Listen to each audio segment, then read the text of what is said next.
ছাত্র জনতার অভ্যুত্থানে শেষ চেষ্টা করেও টিকে থাকতে না পেরে 5 আগস্ট প্রধানমন্ত্রী পদ থেকে পদত্যাগ করে শেখ হাসিনা ভারতে পালিয়ে যান। এ সময় তার সঙ্গে ছিলেন ছোট বোন শেখ রেহানা। ভারতে তার অবস্থান নিয়ে গত 2 মাস ধরে দেশে নানা গুঞ্জন চলছে। গুঞ্জন উঠেছে শেখ হাসিনা ভারতে স্থায়ী হবেন না। এর মধ্যে রবিবার রাত থেকে নতুন করে গুঞ্জন ছড়াতে শুরু করে শেখ হাসিনা ভারত ছেড়ে মধ্যপ্রাচ্যের আরব আমিরাতে চলে গেছেন। আজমান শহরে তিনি অবস্থান করছেন বলেও খবর রটে।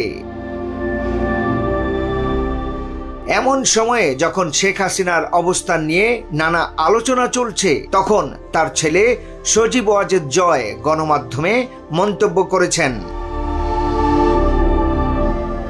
সোমবার রাতে দেশের বেসরকারি সংবাদ মাধ্যম চ্যানেল 24-কে জয় জানান, শেখ হাসিনার ভারত ছেড়ে যাওয়ার খবর সঠিক নয়, তিনি এখনো ভারতেই আছেন।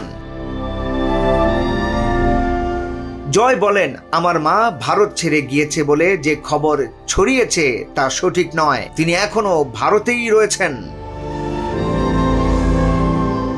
এদিকে শেখ হাসিনার অবস্থান সম্পর্কে সরকারের কাছে কোনো তথ্য নেই বলে জানিয়েছেন পররাষ্ট্র উপদেষ্টা মোহাম্মদ তৌহিদ হোসেন।